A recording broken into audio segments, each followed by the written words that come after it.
Are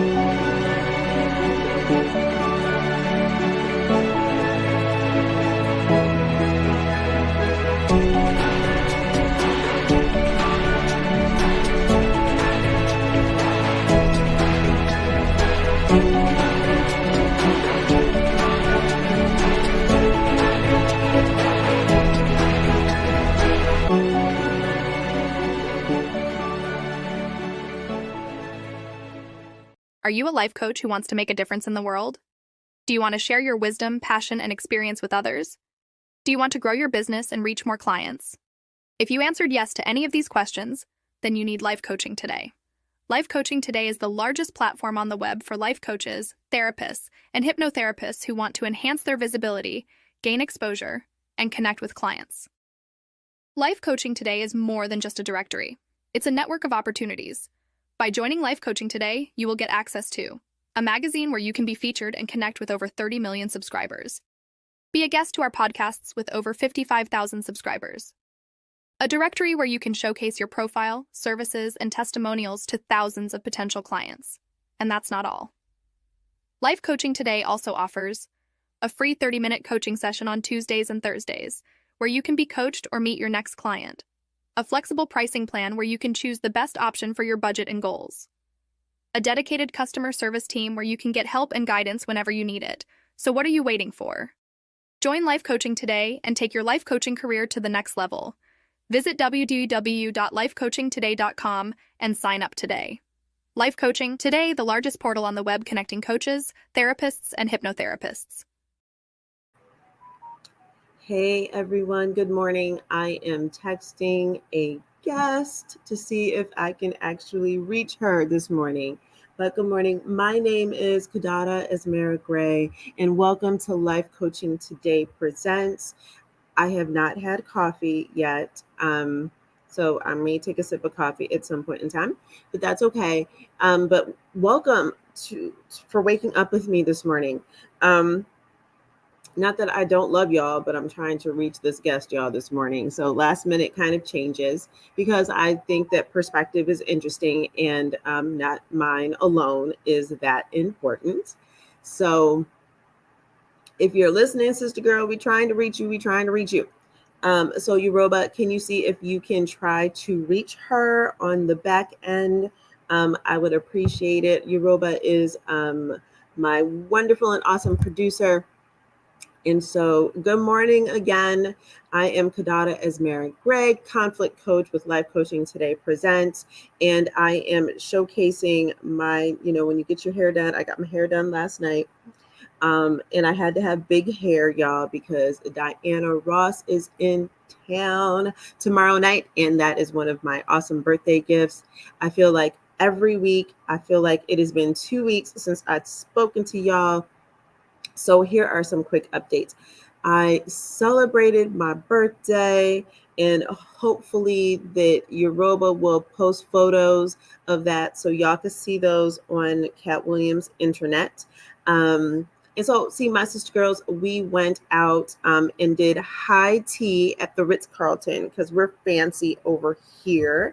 And just changed it up. And y'all, I have not celebrated my birthday since 2018 because I am always working. That's what happens in politics. But this year I wasn't willing to sacrifice. I am now a great 49 years old and I'm still celebrating my birthday. So y'all, I had no behavior. So that's what happens when you come out in these streets.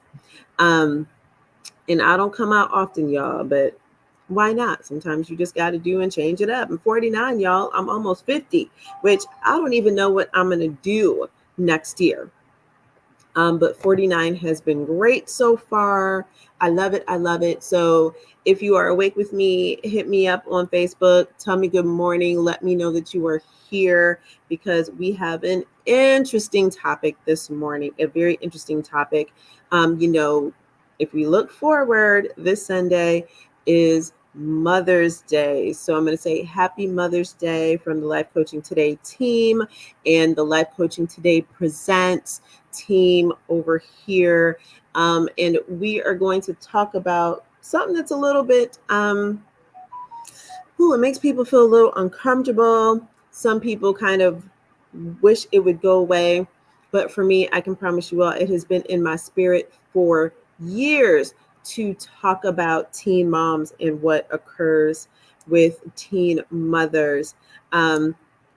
And so that's our topic today, because I feel like they are silent but loudly shamed. And good morning, Emily Leslie. Emily was one of my sister girls at my birthday party this weekend. She is one of my besties. And I've got like a group like of besties, of best sister girls. So I don't want to talk too much about news stories or anything like that, because I want to get into this topic today. And basically, this is going to be based on my life story. Because I am, depending on where you're at in this life with the vernacular play of the day, is a teen mom. So we're gonna talk about that. But I want to share this story with you all, because I sometimes the shenanigans I don't understand.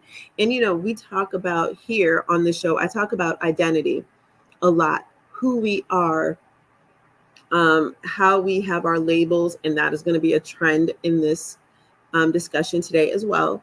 However, I guess I don't talk about too often how other people perceive you. And this story made me think about that, because there was I'm gonna give y'all the highlights, because it's some shenanigans. That's all I'm gonna say, and that's my polite word this morning. So a young woman went to prom, right? Because it's prom season. We are seeing. I'm pausing because I gotta learn how to be polite this morning. Some fabulous prom dresses. We are seeing some not so fabulous prom dresses, and so, but no matter what, it is prom season, right? And so this young lady, she went to prom the other day. Now, this sister girl is a sister girl of color. She is a Hispanic sister girl. Good morning, Tiffany. A Hispanic sister and Latino. And so I just want to kind of paint the landscape. Excuse me. So at her school, there are 5 Latinos. 5. Okay. So now here comes prom season. She is deciding what it is that she wants to wear for prom.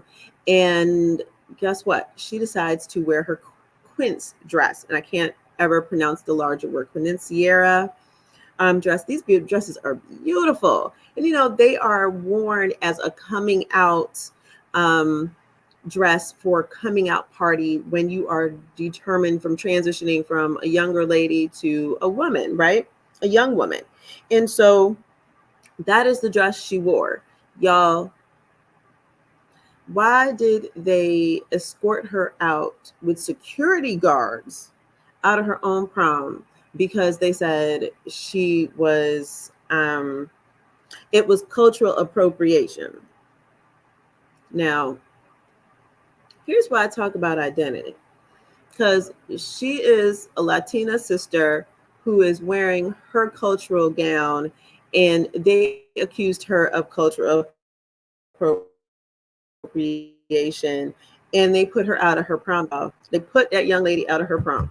And so, once again, there's only 5 Latinos in the entire school. So this young man, a Hispanic brother, went and did some digging, found out that before the prom, there was a complaint was made prior to prom about her wearing this dress. So more than likely, it was a white individual that made the complaint. And so, interestingly enough, it was kind of like, what? Like, so it's, I say all that to say, when you know who you are, and sometimes the labels, like cultural appropriation is sometimes I think that word is a symptom. I also think it's a problem. And sometimes I think it's identity. And I'm going to say this falls into the identity category where some of this is some foolishness, because obviously the other end does not know what the hell that means. And so some of the responses in the chat boxes or whatever was just kind of like, hey, the girls were probably hating on her because she's pretty. Could be. But, for grown adults who are in administration that didn't know what is going on, or didn't even know, like, that's not cultural appropriation. So what they did not know is that one of the friends of the family is a racial discrimination lawyer. And so that high school and school system is being sued for $250,000. Up, snap for that. Take them for all their money, all of it. And so it's really interesting, once again, how people look at you, receive you, and put all these kind of labels and misuse those labels too, right? Or some of our isms and all of those things. That's my thing. That's so I could talk about a whole lot of stuff. So y'all know I had my birthday. Oh, my bestie is in town, y'all. So she has been here, loving on me as I have been loving on her. So the bestie flew in for my birthday. I love her, Max and Janetta Jones. Oh, I do want to say that this week I have had some sister girls who have had birthdays too. And because it's Taurus season and we are pretty girls over here, I just want to say happy birthday to Marla Puritan. And so happy birthday to her. And then today, one of my ride or dies all the way back from college days, Jay King, her birthday is today.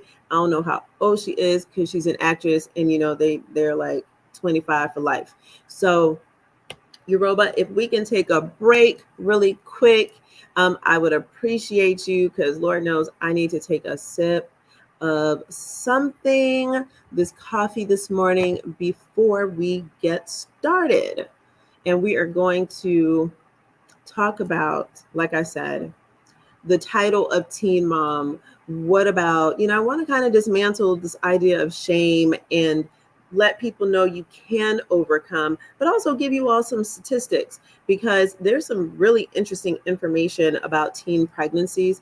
And now that I'm thinking about it, someone reminded me that I need to do a show about teen fathers, because that information is not as prevalent, as we don't really even talk about teen fathers.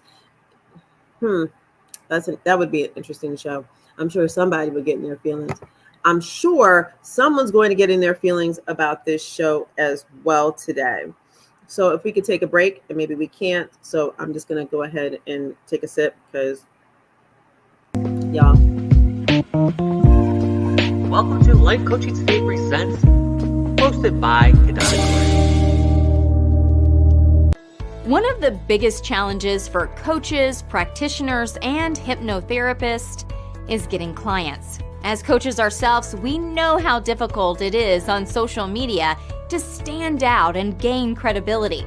That is why at Life Coaching Today, we connect coaches like you with clients. It all starts with our directory, where it's possible to create a profile that gets the right exposure with over 12,000 hits a month. You can gain credibility by writing for Life Coaching Today magazine, add videos, be interviewed on our podcasts, teach classes in the community, and sell your products directly from our website. Not to mention, we actually connect clients who are actively searching for coaches who can best serve them. So if you are struggling to get clients, have Life Coaching Today help you get more clients. Go to lifecoachingtoday.com. Okay, y'all, I am back. If you are joining me, my name is Kiddada, as Mara Gray. I'm a conflict coach, and welcome. Thank you for getting up with me this morning, for waking up. And can we just say the joy of the Lord is ours this morning, just to be able to wake up, because Lord knows we are missing a lot of people in this world today. I will share that today's topic may be a little bit challenging for people. It may upset individuals and can be deemed a little scandalous. And why scandalous? Because how dare you promote certain things? Because I know what people listen to and what people hear, are two different things. And so we're going to test them today, y'all. We're going to test those type of people today. So the topic on the floor today is about teen moms and success stories. And I use the quotations because I'm challenged by that, the success, right?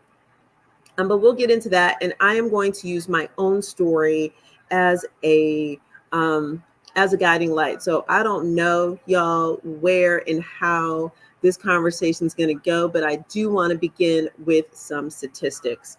So first and foremost, in the United States, the teen birth rate has dropped by 3% in 15 to 19-year-old girls. I don't know why we started with 15-year-olds. I don't know why they ended with 19-year-olds, and we do know younger women than that get pregnant. So 15 to 19-year-olds.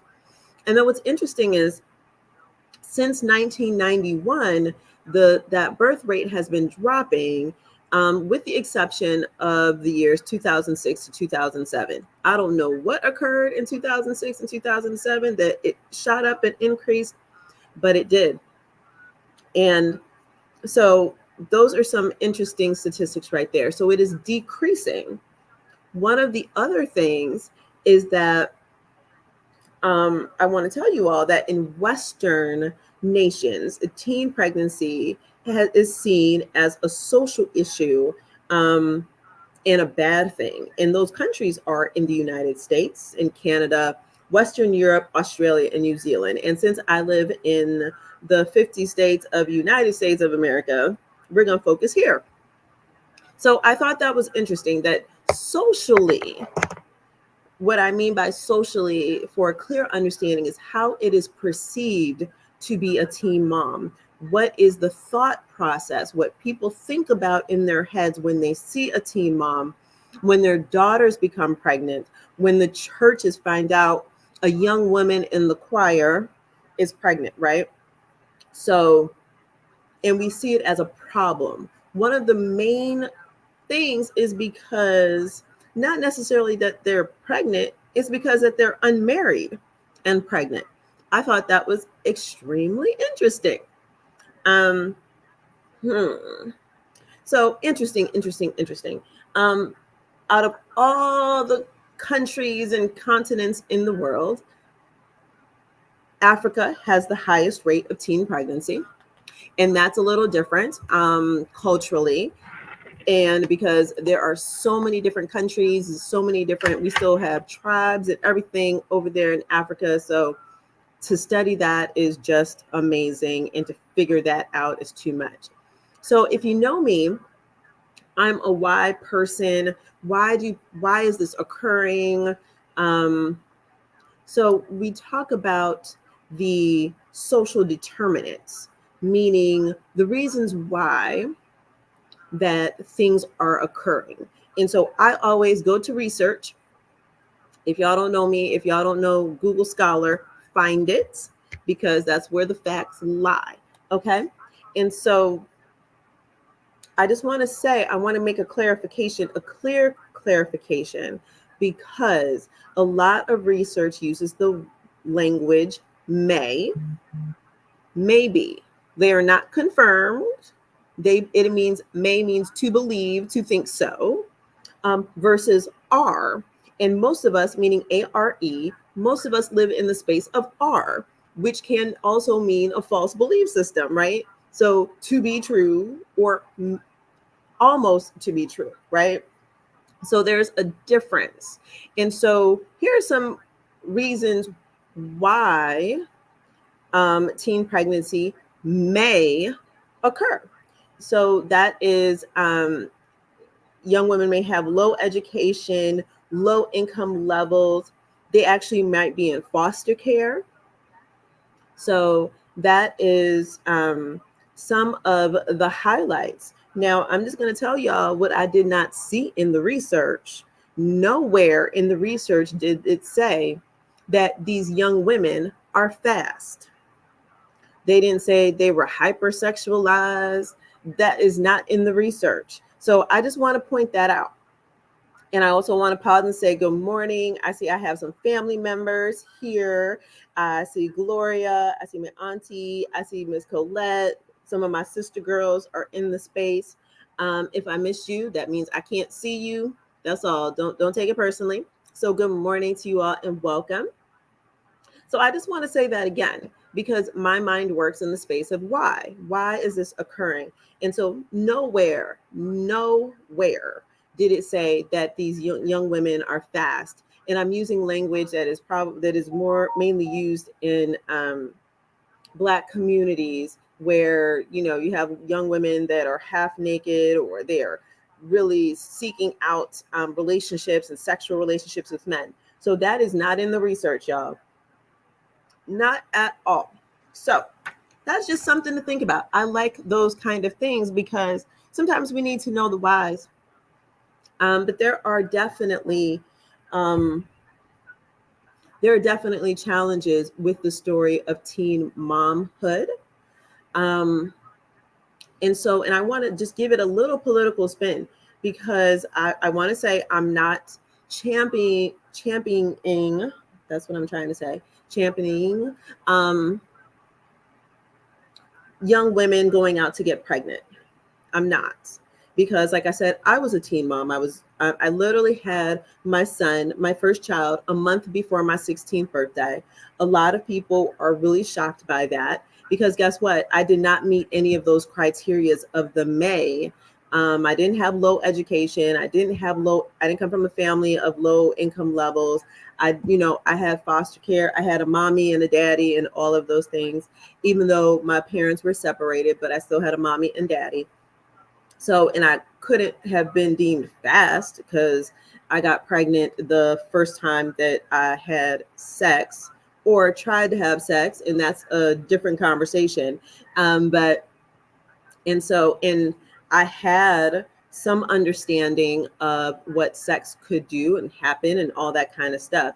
But I say all that to say that there is kind of like, politically, I live in the space of what is going to occur, right? And if it's here, we have to deal with what is here. Yes, we talk about prevention. And so, but sometimes we know in the United States by research, you can go look it up, Google Scholar is your friend, that some of these preventative measures that we talk about don't work. They're not functionally working. We can keep talking about it, but politically, we know that across the United States, women are losing the ability to have abortions. So I personally feel as if we're going to see an increase of teen pregnancies in the United States. And not because of, and I mean, carried full term, because we're going to lose the access to abortions. And so that is just something for us to think about in this space. So, and what's interesting to me is that a lot of people talk about, especially a lot of men. Sorry, guys, I have to say this because there's a sector of men inside the church out here in these streets talking about, women at their ripe age and so forth. And they think women that are younger, right? Teen moms are the perfect age group to have children, even though they don't realize that a young woman's body is not meant to have to bear children like that, because it can cause them a lot of health problems. Their children actually can have a lot of challenges. And so I find that to be fascinating. I love the word fascinating.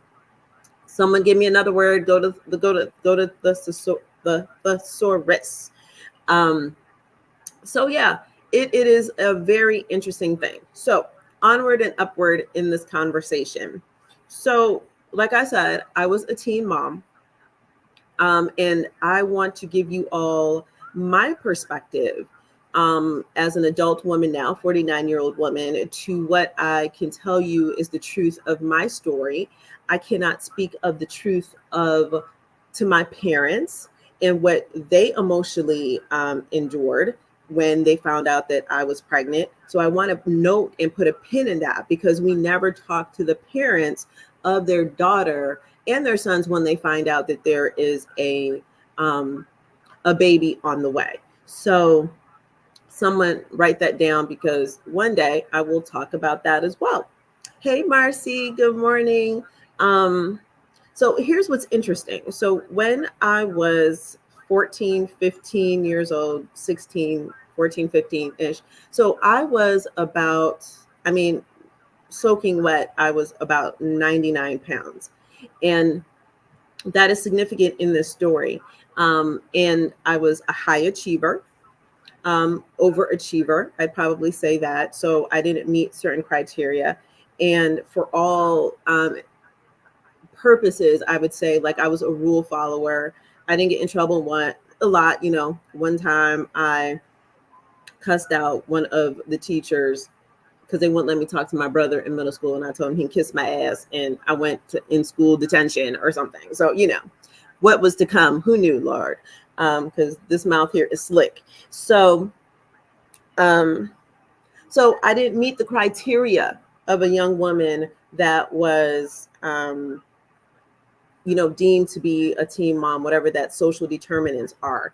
And so I say to you all that I was 99 pounds because at my full pregnancy weight, I went to 105 pounds. Okay. That is at full 9 months. And what was interesting is that I didn't realize I was pregnant now. So a lot of people go, what do you mean you didn't realize? So two things happened. One, my brain could not accept that understanding of pregnancy.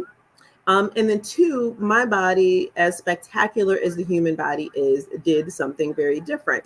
My period kept happening monthly.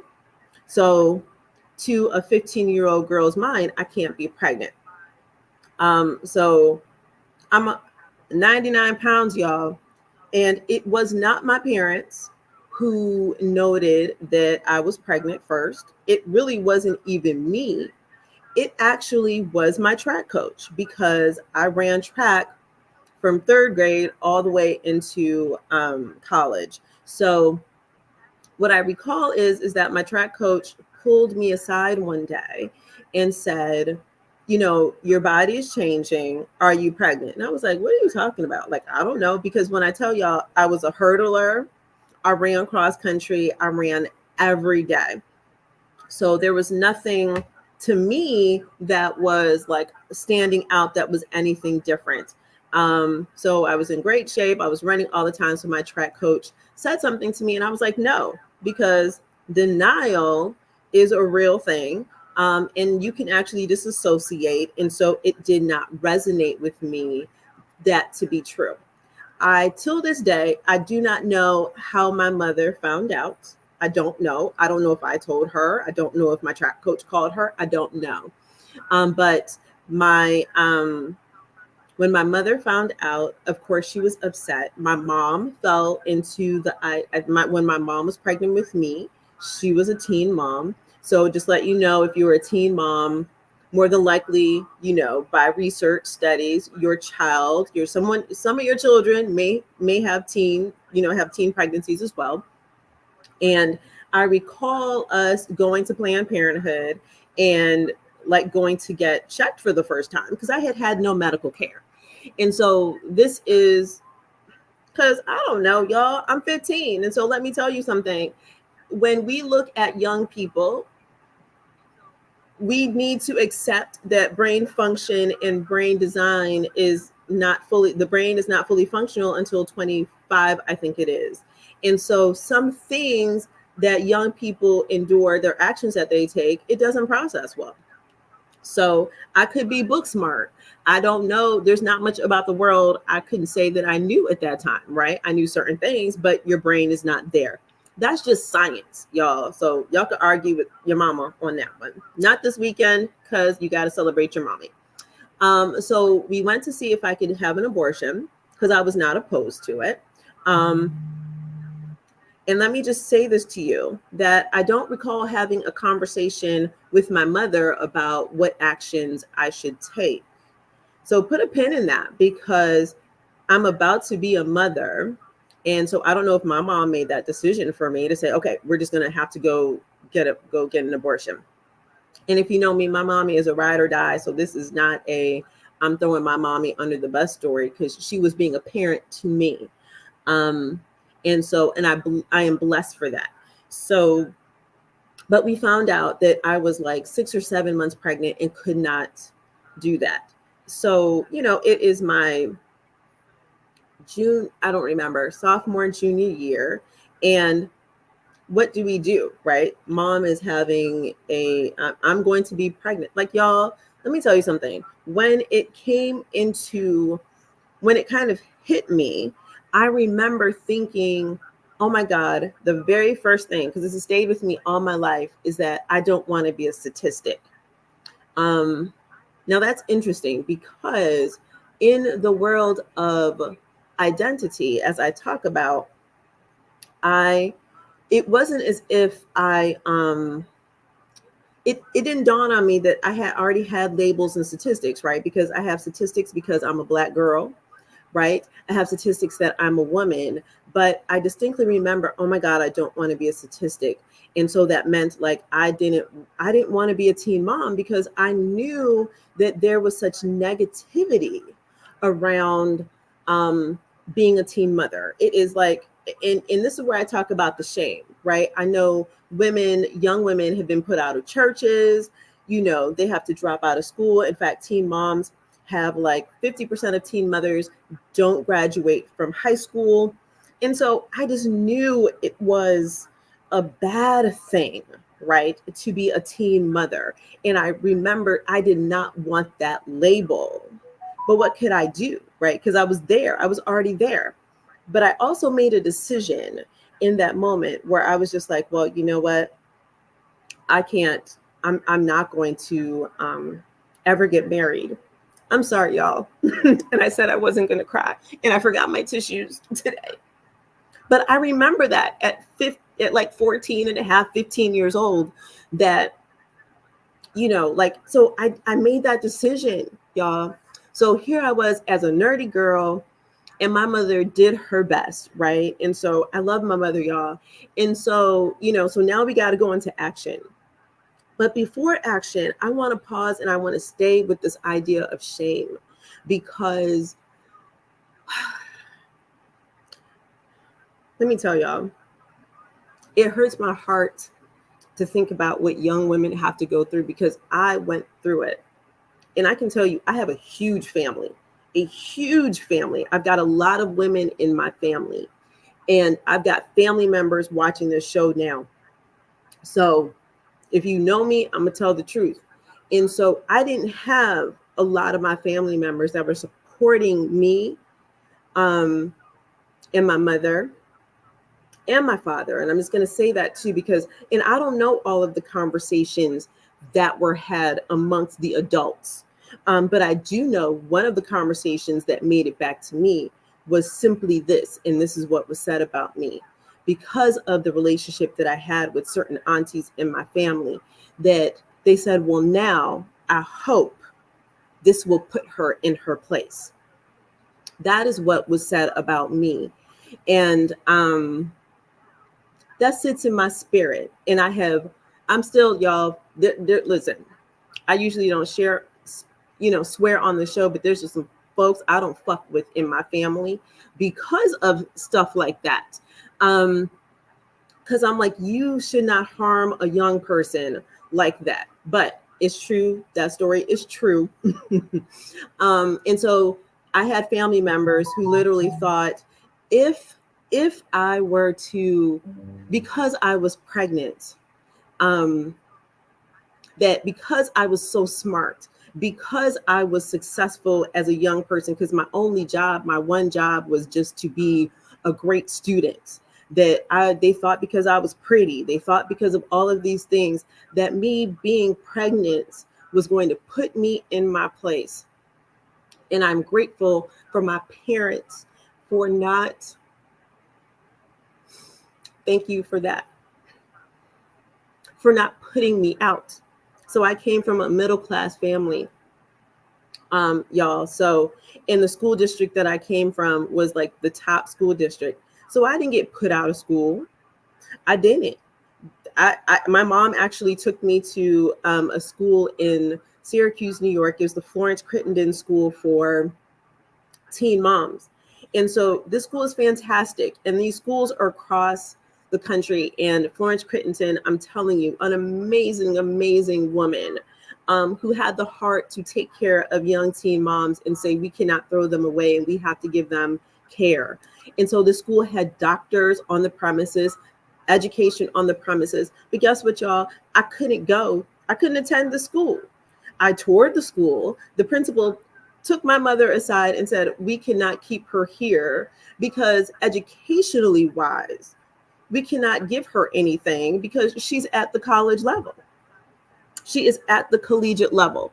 So that is very rare, because I had sister girls who got pregnant with me in high school at different times. And even though they made it through, their life was not like mine. So I am blessed by the support that my mother and my father gave to me. So my school actually provided for me a tutor. No, actually, I didn't even get a tutor because I was homeschooling myself before that was a thing. So I got all my homework. I was able to stay at home so I could travel back and forth because I was going from the suburbs to the city. And so that's what my schooling was like. And so I kept on top of my grades, all the things. The other day, my bestie said to me, you were on the path of success anyway. And I was like, but wait a minute, that is a lot to say, because I can't tell y'all if I was scared. I don't recall feeling scared. I recall feeling, am I still going to be able to do what I needed to do? Because guess what? When I looked up, what are the reasons why are girls getting pregnant, right? And so this is so fascinating, y'all. And I'm gonna go back to, it's not because young women are hypersexualized. It's not because they are fast.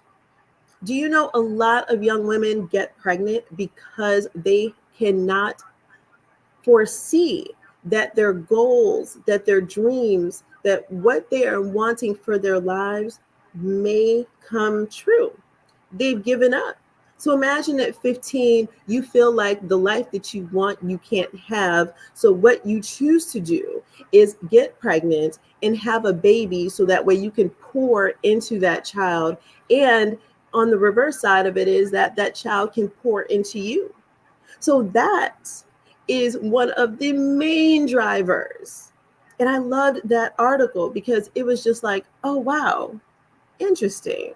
Because no one seems to ask that question. That research is not prevalent. Why? And it's beyond the social determinants. And when I say why, I'm like, can we ask the individual? What happened? Why did that occur? And even parents don't want to hear that. So that was my journey. And of course so that was my schooling. And I ended up going back to school. Didn't get off honor roll, wasn't knocked down, wasn't knocked off an honor roll, was still in marching band. And so I just want to say this too, that another article I read said, and it's a BuzzFeed article, and it said, what was surprising about being a teen mom? And here's another sector of the conversation that we never talk about. And so put a pin in that, y'all, write that down so I can be like, okay, I need to do a 10-minute conversation about this. Is that the idea of, so imagine you are a parent, your daughter gets pregnant, she is now a mother, and now we have two moms in the house. Okay. So one of the things that was on BuzzFeed in this article was, how do you parent a parent? how do you change that dynamic? Because it is a real shift to not to parent a teenager who has a child. And so that is very interesting because I had this dynamic with my mother, and not in the space of my mother didn't let me parent because I recall my mother, I think my mother did a great job being a mom. So I knew that she is going to help me and help me with this child. So it wasn't a problem for me. But there were times when she had to allow me to still be a teenager. We don't talk about that because just because a young woman has a child between 15 and 19, that doesn't mean that her own social needs and growth don't need to be met anymore. And I think society is just like, throw them to the wind. They're now adults. Because guess what? I still had to navigate my sexuality, my understanding of sex, my understanding of the legal world, right? Because my mom insisted, even though I thought it was just like, why do I need to do this? My mom insisted and took me down to the courthouse to, like, I guess, get a blood test, like a paternity test done, and put my child's father on child support, right? And I was like, why? I was a no in that, but my mother, my parents made the decision for me. And so that is a very interesting space, because if you're a 15-year-old, y'all, and that 15-year-old is still in school, guess what? Her mother has to still sign permission slips for certain things for her. So it is a very interesting dynamic and dance. We don't talk about who's responsible for paying for daycare or diapers or all of those things. And then not only that, but there's the emotional side for the 15 to 19-year-old about shame. Shame. Not only you may have family members shaming you, you may have your social circles shaming you, but you have to live with shame, guilt, all of these types of things that no one talks to 15 to 19-year-olds about. And so, and then you're like, oh my gosh. And Emily, I see you. And I see when you said, people being disappointed in you, that's a lot to carry. We don't have those conversations with these young women. And my heart is full of love and full of understanding all of the things of disappointments that get carried in this space. So you have this really weird dance, because if you have a teen mom in your home, there's a space for independence there, one would hope. But I can tell y'all too, I come from a West Indian household. So there was like, listen, there was no like, I was not bucking up with my mother. But it was really interesting. This is an interesting dance, and this is an interesting conversation. And I know I'm covering a lot of topics, but I just want you all to be aware, because this is what the whole point of this podcast is bringing awareness, and hopefully it changes some people's thought processes. Because like I said, I am not saying I'm a proponent of young women out here intentionally getting pregnant. What I'm saying is that when it occurs, we need to be in a space of how we are treating those young women. How do we support those young women? How do we support the parents in this space? Because guess what? These women are worthwhile.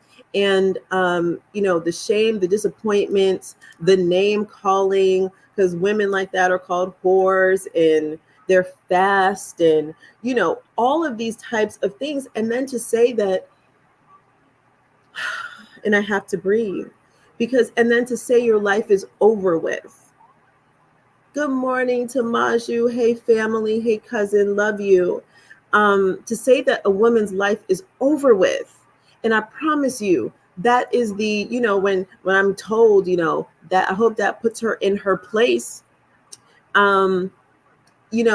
why are we telling young women that their lives are over with? Because if God's greatest creation is a person, and women are bringing children into this world, why aren't we at least knowing and understanding that socially that there's a gift coming, and yet we need to ensure that that gift, because that young woman was a gift at one point in time, and we can't say she's no longer a gift. Okay, but we need to pour into her to ensure that her gifts and her goals can still occur. And for me in my life, once again, being blessed by the fact that I have parents, and I had teams of people that were still that surrounded me in high school that kept saying, you got to keep going, because my light didn't diminish.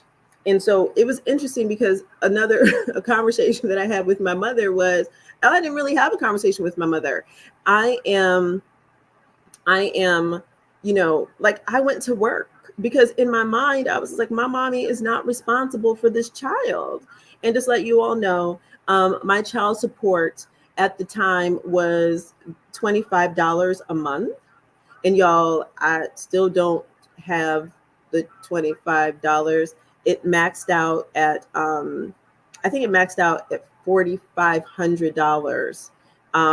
Yeah, y'all. And that was in 2000 and I'm trying to think when baby doll was born, 2009, that maxed out. So yeah, so I had $25 a month in child support that I was granted, and I went to work, and I managed a baby, and my child care was taken care of. I just want to let you know there were some social programs that kicked in. I had WIC. A lot of us know women, infant children, where you get food and so forth. But my mom carried me and raised me financially, socially, emotionally, and then poured into my son at the same time, right? So there are things that can happen for children, for young women, I'm sorry. And then, but I went to work because I felt like financially I was responsible. And then when it came time for my senior year, of course, it didn't dawn on me not to go to college, because I was on the college path, y'all. I was on the college path. And so I had two big acceptance letters. One was to Oswego State, and I had a full ride for 4 years to Oswego State, up in Oswego, New York. And the thing is that I could take my son with me. The other school was Colgate University, in upstate New York, and my guidance counselor, sorry y'all,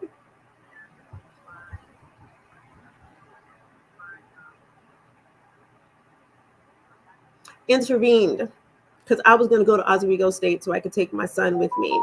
And y'all, I had a baby boy, by the way. And he said, no, you're not going to Oswego State. You're going to go to Colgate University. It's an Ivy League school. That's where you belong.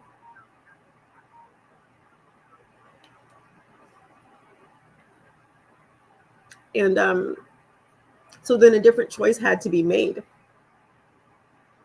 Do I go to college? Do I not want to go to college? And when I tell you, when I was a little girl, I taught myself how to read. And I went to school with a briefcase in kindergarten because I was that into school. When I'm telling you, I'm a nerd girl for life. It started young. And so time came to make a college decision. And for me to attend Colgate University, my daddy took my son. And my son moved to New Jersey. And my daddy raised my son for me so I could attend Colgate University, and to give me the space to be a young woman in college. And because of my daddy, I was able to travel the world, continue traveling the world.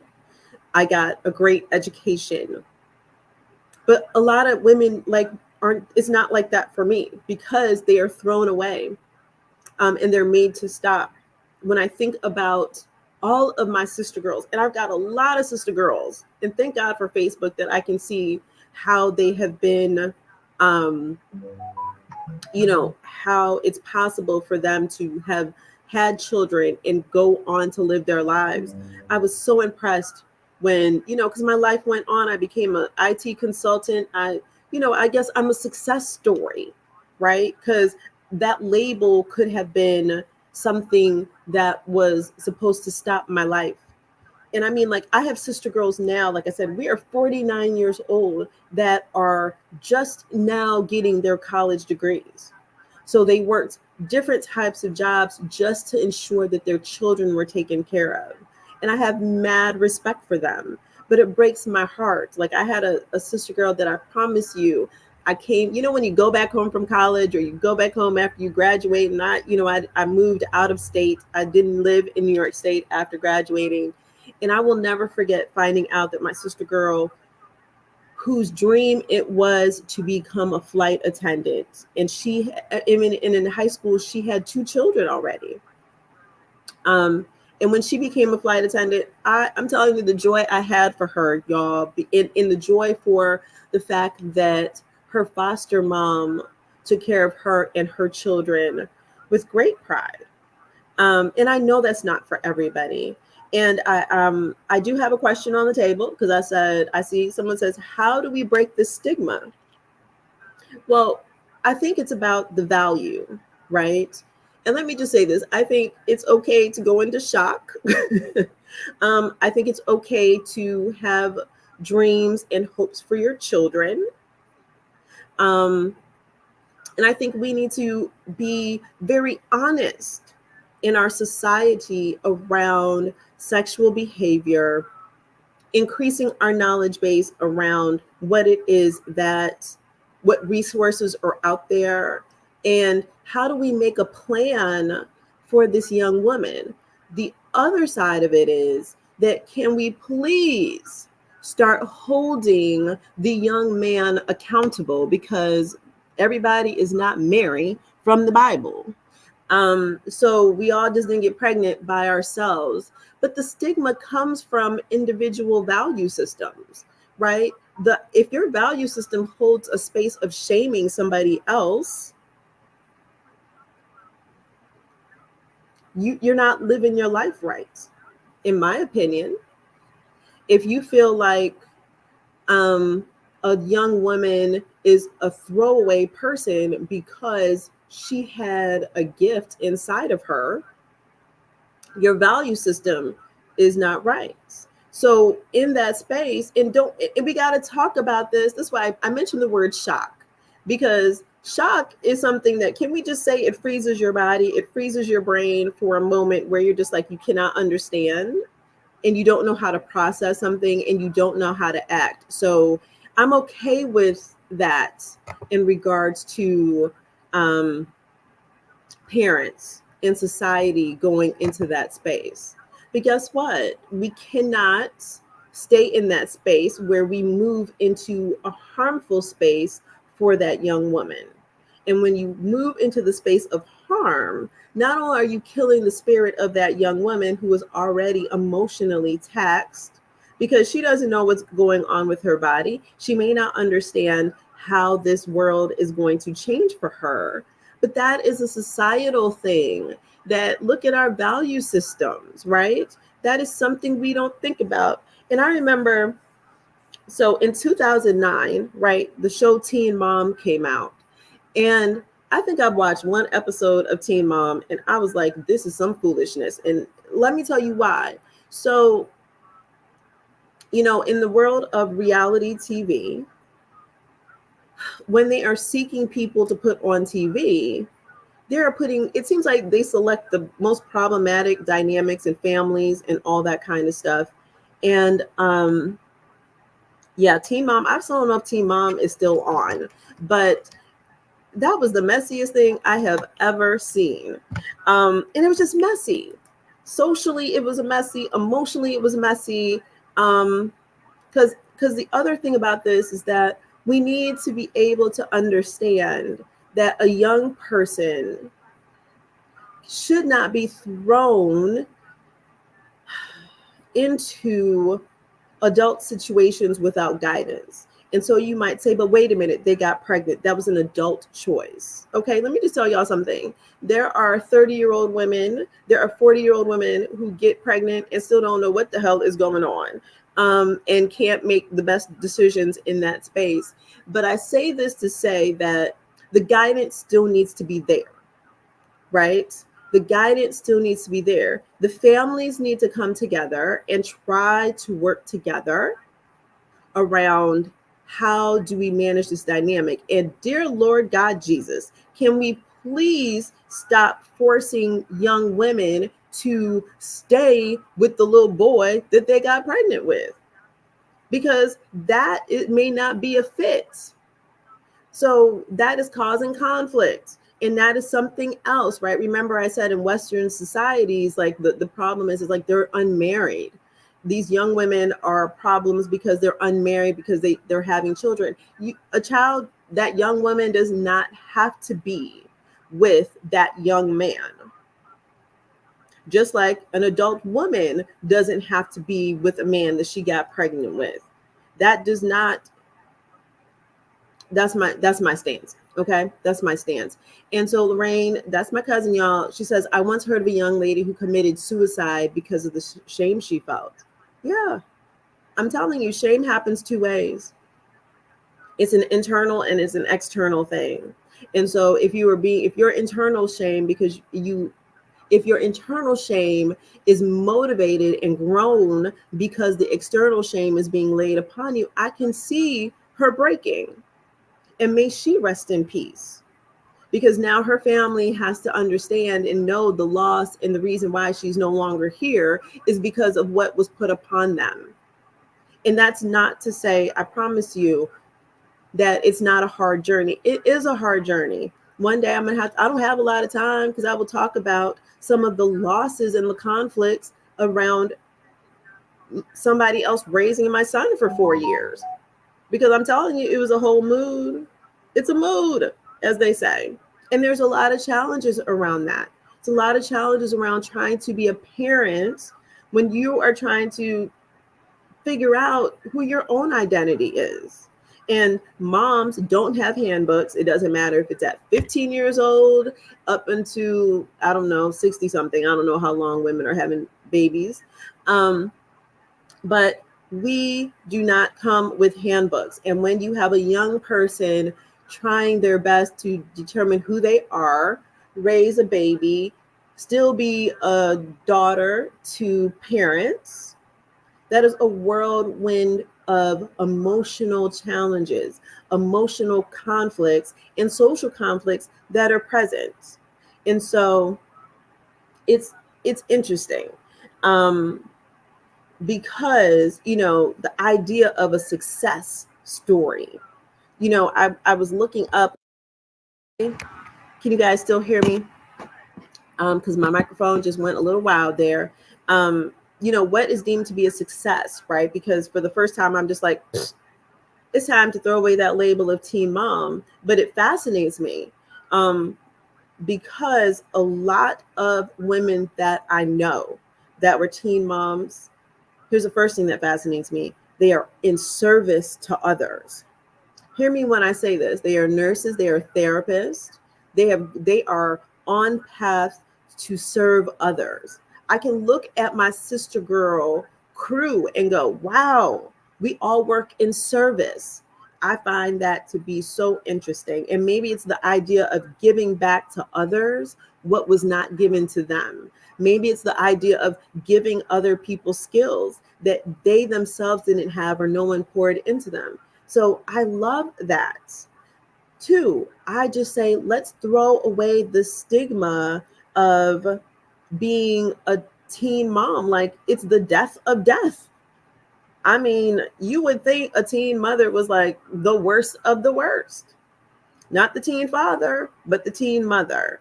And let me just say, by the time that parents seem to forget that young people have their own thought processes. I just want to say that. So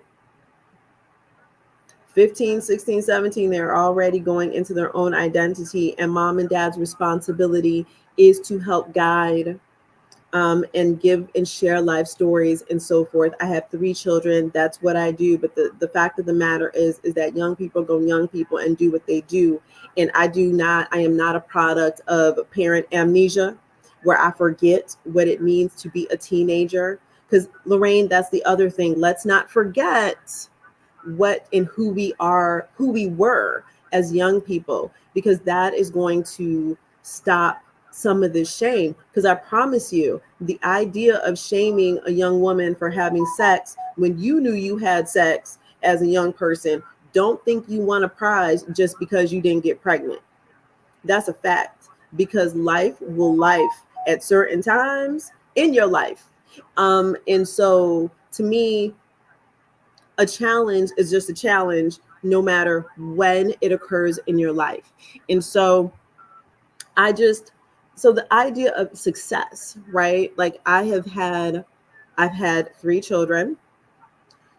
I had to get past this idea of, would a man want me because I was pregnant? And listen, y'all, there's a whole conversation to be had around, do we have this, or is there value to a young woman whose virginity produced a child, right? And so, and we know now in 2024, we got grown men out here talking about a woman that, like me, who had a child is no longer of value. And I can say I met a man when I graduated from college that I fell in love with. Because actually, y'all, after one child, I was like, I don't want to do this anymore. And not because I was like, it's a horrible experience. Listen, I did not get pain medication. I was like, this is not for me. And fell in love with him. And, he loved me. He loved my son. And so that is just a part of my life story. And so, and I know a lot of women feel this way. And what is our values? And our values should not have changed. Except for the fact that we have brought a little charming little person into this world that didn't choose to be here. And like I said, I truly believe that we are going to see a lot more we're going to see a lot more young parents because of these abortion laws. And so I just want to pause and say, Yoruba, give me a few more minutes. And thank you, Lorraine, for your question. I do wonder, does anyone have any questions in the chat? Anybody want to ask me a question? And so thank you all for the kudos. Thank you for the text messages saying, breathe, Kay. And it's not that, and I don't have shame. I don't have shame anymore. But I will land on this. If you have a curious question, pose that question to me. I will say this though, that in the land of identity and how people perceive you, when I went to university, now here's a higher level institution, Colgate University, and I love my alma mater. I got Colgate stuff all around my house. In the minority community, because there's so many, it's such a small Black community, or minority Black and everybody else, Black and brown community, it's so small that by the time I arrived at university, everyone already knew that there was a young woman coming to Colgate that had a baby. And that was shocking. And it was kind of like, what is this all about? Like, and not in a negative way, but here's some things. Like, I did have an adult woman who was at the university that was literally trying to chat up my life around, like, trying to understand, like, oh, she had a baby. What does that mean? Like, she's here because guess what? I'm not supposed to be at a Ivy League. Obviously, if I got pregnant, I can't be smart. Right? Because those assumptions are there. But let me tell you this, a lot of the young men on campus felt as if I was supposed to be sexually promiscuous because I had a baby. And so that's an interesting dynamic too, because not only, once again, most young people go to university, and when it comes to sex, this is where a lot of young people understand their definition of sex, how they want to have sex, all of that type of stuff. And sorry, I should have told y'all this was grown conversation over here today. But I had those challenges. Like, dude just thought I was going to be like, oh yeah, let's just whatever. And I'm like, I don't like y'all like that. I had the same behaviors that I had then now. Like, y'all can get out my face with that nonsense. So it was just really interesting. And so when I was at Colgate, you know, my freshman year, my first semester was hard, y'all. It was really hard because I wanted to be a mother.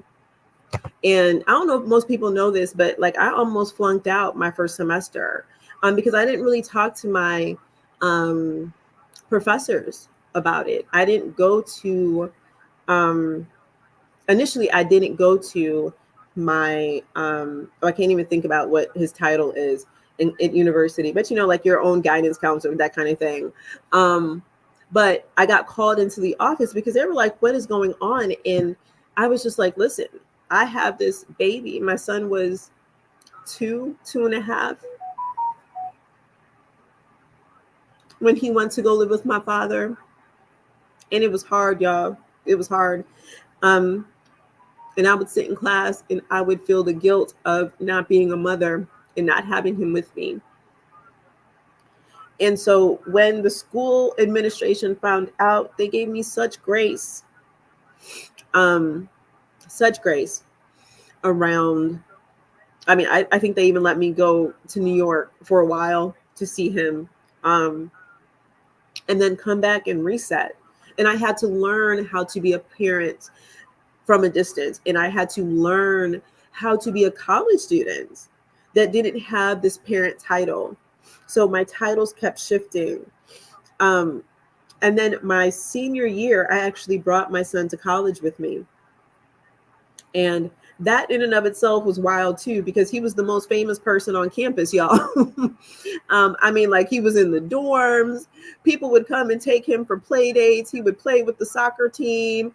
It was just fascinating to the point that, I mean, it was hilarious. Like, and when I went to go to university, like when I had to go off campus to, when I had to be in New York City for job interviews, my girlfriends took him on. Like he was in the frat houses. He was in the sorority houses. He was with people. He went to elementary school in Hamilton, New York. That's where he started his little educational career.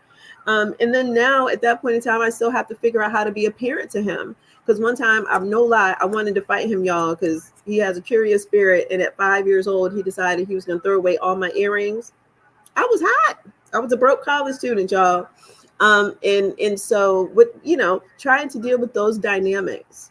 But in that senior year in 1997, I was on the cover of the Colgate Maroon News because I was supposed to be an oddity when the truth of the matter was I wasn't an oddity, meaning being a teen mother on campus, because there was friends of mine who actually became pregnant, visibly pregnant on campus. And so the school newspaper wrote this article about me and my son. And they wrote stories about everyone else on campus that were hiding the pregnancies. People hid it. And so that was eye-opening for me because once again, we live in the shame of these stories and our life journeys. So it's just interesting, y'all. And so that's my story. And I guess I'm a success because I have 4 degrees. I've had 15th careers. I am now a businesswoman. Never would have thought that I would have, been an entrepreneur. And so, but I can tell you what, as a mother, every choice I made has ever been done for the betterment of my children, and the betterment of me, because my mother didn't allow me to fall into the trap of the shame and the guilt, Well, let me tell you this. No one can prevent another person's internal feelings of guilt. I can tell you that.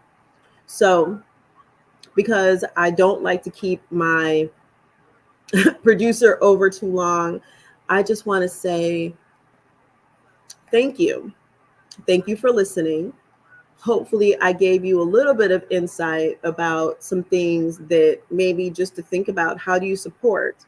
And on my to-do list, I have to put it back on my to-do list all these years, is that I need to speak more to teen moms, give them the understanding of let's make a plan, as well as just be supportive of young women's journeys.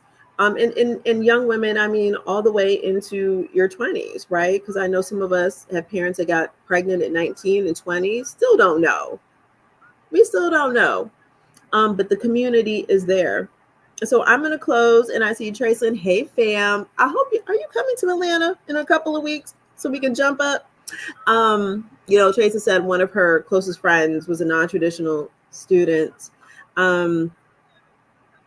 with 2 kids. And yes, Emily, I just hope we talk about this a lot more, because I'm not holding on to the shame.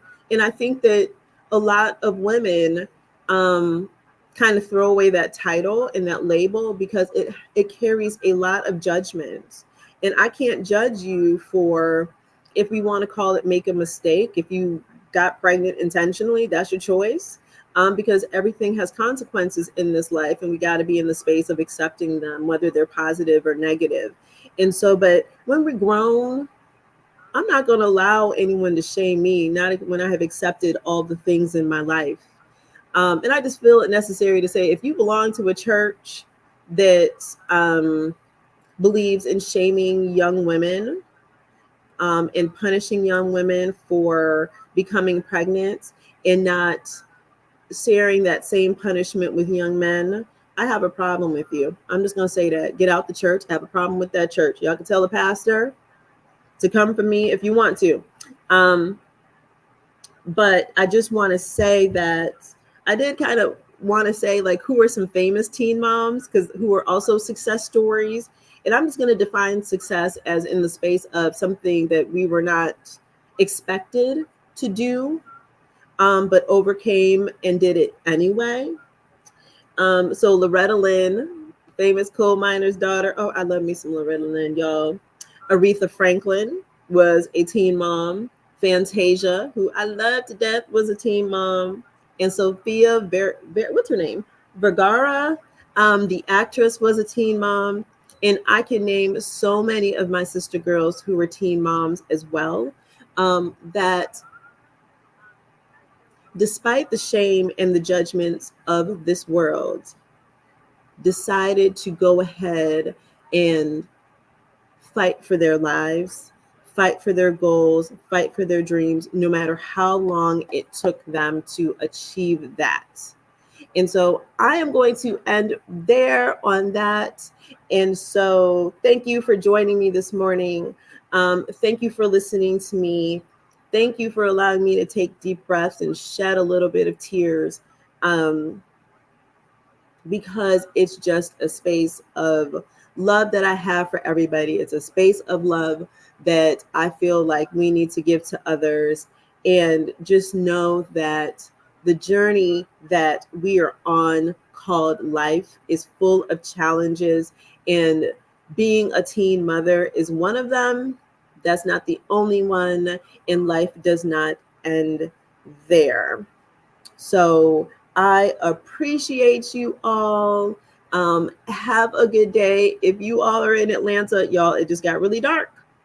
And storm warnings, thunderstorm warnings are a-coming, as they say. So thank you for joining me. I'm Kiddada Esmera Gray, conflict coach from Life Coaching Today Presents.